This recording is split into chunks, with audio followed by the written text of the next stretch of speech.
আমাদের রাজ্যের মুখ্যমন্ত্রী যিনি জেড প্লাসের ওপরে সিকিউরিটি নিয়ে ঘোরেন, কে তার উপরে হামলা চালিয়েছিল, কে তার প্রাণ কেড়ে নিতে চেয়েছিল, এখনো আমরা জানতে পারলাম না। তিনি আমাদেরকে নাকি আবার ওয়ারেন্টি দিচ্ছেন, বা তার দল ওয়ারেন্টি, তার ওয়ারেন্টি বিশ্বাস করতে হবে। ডক্টর বলেছিল যে পেছন দিক থেকে নাকি কে ধাক্কা মেরে ওনাকে ফেলে দিয়েছেন, উনি ওনার পরিবারের কাছে সুরক্ষিত। এই আমার পিএসও, আমার কত অবধি যাই, গেট পর্যন্ত যাই, যদি আমার বাড়ির মধ্যেও যাই, এই যেখানে আমি কথা বলছি, কেউ পারবে এসে আমাকে ধাক্কা মারতে? মনে হচ্ছে তুমি ছেড়ে দেবে? প্র্যাকটিস 1 সেকেন্ডে 2টো করে গুলি বার করা, এরা প্র্যাকটিস 1 সেকেন্ডে যেটা আছে গুলি 2টো করে ছুটবে। এই ধরনের একটা প্রিমিয়ার জাস্ট বলছে প্র্যাকটিসের কথা, এইটা আছে তো এরকম থাকে, এইটা আসবে 1 সেকেন্ড, এখানে 2টো করে গুলি মারতে হবে। তো এইটা পাস করে এখানে এসে আছে, মনে হয় ধাক্কা দিলে পার পেয়ে যাবে। ও ধাক্কা দিলেও দিলে পার পেয়েও তারপরে গুলিটা কিন্তু লাগবেই, যেখানে চাইবে সেখানে মারবে। আগে AK-47 নিয়ে ঘুরতো, এখন AK-47 নেয় না, M5 দিয়েছে। কারণ আমি জিজ্ঞাসা করলাম, ও নেটে সার্চ ফার্চ করে দেখলাম যে M5 আর AK-47 এর কি ব্যাপার। AK-47 হচ্ছে একদম ধার করে উড়িয়ে দেবে, আর M5 হচ্ছে যেখানে টার্গেট করবে সেখানেই নাকে তো নাকে, চোখে তো চোখে, কপালে কপালে নিয়ে ঘুরছে। বুঝতে পেরেছি? তো আমি বোঝানোর জন্য বলছি, তাহলে মমতা ব্যানার্জির সাথে তো পিএসও ছিল, হয় পিএসও ধাক্কা মেরেছে, নালে পিএসও ওখানে ছিল না, আর নালে পরিবারের লোক ধাক্কা মেরে ফেলেছে ওনাকে। এবার কিটা করেছে ওটা মমতা ব্যানার্জিকে ক্লিয়ার করা দরকার। তাই নিয়ে কোনো স্টেটমেন্ট হলো না, অর্থাৎ নিজের পরিবারের প্রতি তার কনফিডেন্স নাই। আর যদি পিএসও ধাক্কা মারতো ছেড়ে দিত মনে হয়? তো ব্যাপারটা যে তার পরিবারের প্রতি তার যখন কনফিডেন্স নাই, 42টার প্রতি কিভাবে কনফিডেন্স রাখবে? তাই আপনাদের বলবো ভোটটা ওই জায়গায় দেবেন। যারা ভাবছেন বিজেপিকে আটকাতে গেলে তৃণমূলই লাগবে, দিনের শেষে বিজেমূল কিন্তু ক্ষমতায় আসবে। আর যারা ভাবছেন জোড়া ফুলের অত্যাচারে বিজেপিকে বড় ফুলকে ভোট দেব, একটু শুধু বলে রাখি 2021-এর পরে যে অত্যাচার আইএসএফ এর সাথে হয়েছে, বিজেপির সাথে হয়েছে, ভিন্ন রাজনৈতিক দলের সাথে হয়েছে, কিন্তু আইএসএফ এর চেয়ারম্যান কোনোদিন মমতা ব্যানার্জির সাথে বসে চা খায়নি। শুভেন্দু বাবু কিন্তু এক জায়গায় এসি ঘরে বসে চা খেয়েছে, এটা মাথায় রাখবেন। আমি সেই দিনকেই চা খাবো যেই দিন এই বর্গেছিয়া সন্ধ্যা বাজার বা সকাল বাজারে তৃণমূল, বিজেপি, আইএসএফ, কংগ্রেস যেই দলের নেতা হোক না কেন এক জায়গায় বসে অন্তত নন এসিতে চা খাবে, মারামারি করবে না। সেই দিন অভিষেক ব্যানার্জি, মমতা ব্যানার্জি, শুভেন্দু অধিকারীর সাথে দরকার লাগলে বসে চা খাবো। তুমি নিচের তলায় মারপিট লাগাবে আর ওপর তলায় চা খাবো, আমার দ্বারাই হবে না। তো যারা বলছেন, ভাবছেন জোড়া ফুলের অত্যাচারে বড় ফুলকে নিয়ে আসি সাইজ করবে, তারা কিন্তু দিবা স্বপ্ন দেখছেন। এরা এক জায়গায় বসে চা খাচ্ছে, মারামারি করে মরছেন বুথের স্তরে। আসুন আইএসএফ এর হাতকে শক্ত করুন, না জোড়া ফুলের প্রতি ভরসা করবেন, না আপনি বড় ফুলের প্রতি ভরসা করবেন, একদম নয়। আসুন খামচিহ্নের প্রতি ভরসা করুন। খামচিহ্ন আপনার উপরে যে অত্যাচার হয়েছে আইনের মাধ্যমে যথাসময়ে যোগ্য জবাব দেবে। দিন আগে দেখছিলাম 200 স্পিডে নাকি একটা গাড়ি এসে ধাঁই করে তাকে ধাক্কা মারতে চাইছিল, কপালে লেগে গিয়েছিল। আমার কারো অ্যাক্সিডেন্ট নিয়ে আমি খিল্লি করব না, কি তার নাকি ড্যাশবোর্ড গাড়ির খুলে কপাল লেগে ফেটে গিয়েছে। ভাই আমাদের অত দামি গাড়ি না থাকলেও গাড়ি সম্পর্কে একটু আধটু আমাদের আইডিয়া আছে। টয়োটার গাড়ি, সম্ভবত ওটা ফরচুনার ছিল, ওখানকার কোনো এমএলএর গাড়িতে উনি ছিলেন। ফরচুনার কোম্পানি কিন্তু এই ভিডিওটা যদি ইংলিশে ট্রান্সলেট করে বা তাদের লোকাল ল্যাঙ্গুয়েজে ট্রান্সলেট করে যদি তার এমডির কাছে পৌঁছে যায় বা সিইওর কাছে পৌঁছে যায়, তারা কিন্তু দেখে ভয় পেয়ে যাবে যে ডুপ্লিকেট ফরচুনার ওয়েস্ট বেঙ্গলে ঘুরছে নাকি। কারণ ফরচুনার গাড়ি মাঝে মধ্যে আমরা চেপেছি, সবসময় চাপিনি। তো ওর যত ওই রকম অ্যাক্সিডেন্ট হয়নি যে ফরচুনারের ড্যাশবোর্ড খুলে এসে কপালে লাগবে। ড্যাশবোর্ড খুলে আসার আগে ফরচুনার সব এই ধরনের হেভি ওয়েট গাড়িগুলো, যেগুলো বেশি দামি গাড়ি আছে, তার কি বেলুন, মানে পাতি ভাষায় বলছি বেলুন আসবে, খুলে মাথাটা বেলুনে যে লাগবে। তাহলে ডুপ্লিকেট ফরচুনারে উনি চেপে ঘুরছিলেন, তাহলে উনি একজন রাজ্যের মুখ্যমন্ত্রী হয়ে ডুপ্লিকেট ফরচুনারে চাপচের জবাব দিয়ে ওনাকে করতে হবে। আর অন্যতায় তিনি অসত্য কথা বলেছেন, সেটাও ছেড়ে দিলাম। কোন গাড়ি এসে তাকে ধাক্কা মারতে যাচ্ছিল সেই গাড়িকে অ্যারেস্ট করা দরকার ছিল তো ভাই, তার ড্রাইভারকে অ্যারেস্ট করা দরকার ছিল তো। আমার নামে মিথ্যা মামলা হয়েছিল, আমাকে থানায় ডেকেছিল, আমার ড্রাইভার নাকি কাকে ধাক্কা মেরে দিচ্ছিল, আমার কি দোষ ছিল ভাই? আমাকেও ডেকেছিল, আমিও গিয়েছিলাম। তাহলে মুখ্যমন্ত্রীর, রাজ্যের যিনি অভিভাবিকা, তার গাড়ির সাথে যে করছে এরকম অন্যায়, তাকে তো অ্যারেস্ট করা দরকার ছিল, খুঁজে পেলাম না। তৃতীয়তে আসি, একটা না বললে নয়, কদিন আগে দেখলেন না কপাল ফেটে রক্ত বার হচ্ছিল? আমাকে ময়া লেগেছে, এটা কিন্তু সত্যি কপাল ফাটা ছিল।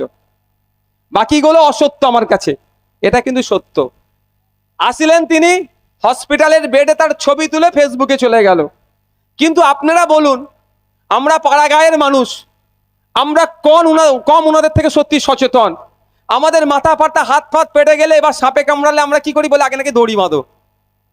কিন্তু এটা দড়ি বাঁধাটাও না, 100 মিনিটের মধ্যে সাপের, যে সাপ কামড়েছে অ্যান্টিভেনাম দিলে হয়ে যাবে, দড়ি বাঁধলে কোনো কাজ হয় না সেই অর্থে।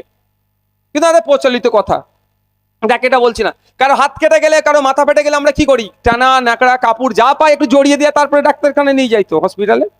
তাহলে রাজ্যের মুখ্যমন্ত্রী যিনি জেড প্লাস নিয়ে ঘোরেন, তার মাথা ফেটে গেল।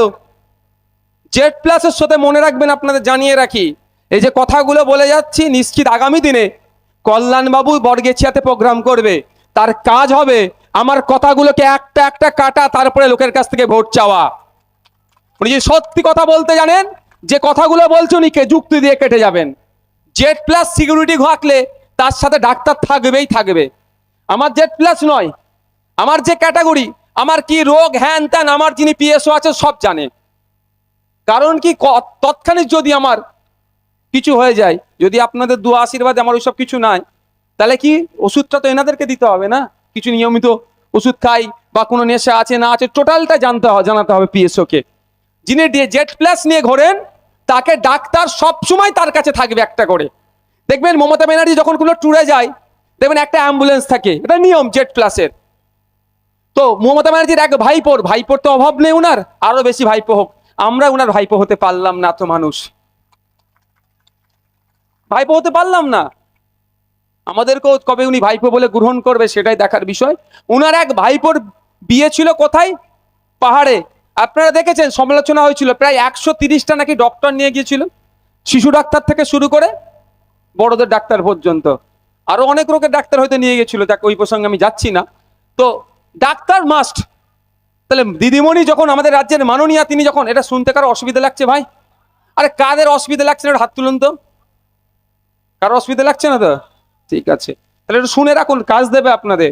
ওই শুধু রাতের অন্ধকারে বলবে কাকে কান নিয়ে চলে যাচ্ছে, কাকের দিকে তাকালে হবে না, কানের দিকে তাকাতে হবে। তো জেড প্লাসে ডক্টর থাকে, তাহলে উনি একে, আর ডক্টর যখন থাকে ফার্স্ট এড তো ওখানেই হয়ে যেত। আবার এসএসকেএম এ নিয়ে যেয়ে বেডে শুয়ে ছবি তুলে তারপরে ট্রিটমেন্ট করার প্রয়োজন ছিল? এটা অন্যায় হয়েছে, আমি এগুলো ছেড়ে দিলাম। এবার বলুন আপনারা, ওয়ারেন্টির কথা বলছে, তিনি তার পরিবারের কাছ থেকে সুরক্ষিত তো? যখন বলেছিল 200 স্পিডের গাড়ি নিয়ে এসছে, অনেক কথা বলেছিলেন। যখন নন্দীগ্রাম নিয়ে অনেক কথা বললেন, কিন্তু বাড়ির মধ্যে কি ঘটনা ঘটলো সে কথা আজও পর্যন্ত বলছে না। এই ওয়ারেন্টি তো অভিষেক বাবু দিচ্ছেন ওনার পিসির হয়ে। এই ওয়ারেন্টি গ্যারান্টি নিয়ে আজ চলবে না, বাস্তবের ফিল্ডে থাকতে হবে। দায়িত্ব নিতে হবে অভিষেক বাবুকে, দায়িত্ব নিতে হবে মমতা ব্যানার্জিকে। কিসের দায়িত্ব?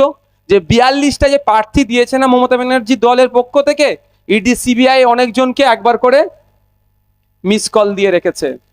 কিছু আছে মনে গেরুয়া, বাইরে কি সবুজ। তবে একটা কথা বলি, গেরুয়া পোশাক নিয়ে আপনারা যারা আছেন, কোনো প্রশ্ন নয়। জানেন আপনারা গেরুয়া পোশাক কাকে দেখে দেখতে হবে? যদি গেরুয়া পোশাকে নিয়ে আপনি বিশ্লেষণ করতে চান, গেরুয়া পোশাক নিয়ে যদি সমালোচনা করবেন বা আলোচনা করতে চান, তাহলে স্বামীজি অর্থাৎ স্বামী বিবেকানন্দজির গেরুয়া নিয়ে আলোচনা করুন। এই কালকা যোগী যারা গেরুয়া পরে মানুষের মধ্যে বিভেদের কথা বলছে, এদের গেরুয়া নিয়ে ব্যাখ্যা করবেন না। হ্যাঁ, বিজেপির গেরুয়া নিয়ে সমালোচনা করতে পারেন, কিন্তু স্বামীজির গেরুয়া, প্রকৃত গেরুয়াকে নিয়ে কোনোদিন আলোচনা করবেন, মানে সমালোচনা করবেন না। কারণ গেরুয়া পোশাক হচ্ছেন ত্যাগের প্রতীক, আর এরা গেরুয়াকে চাপিয়ে ভোগ করার প্রতীক করে দিচ্ছে। এদের গেরুয়া কেড়ে নিতে হবে, বিজেপির কাছ থেকে গেরুয়া কেড়ে নিতে হবে।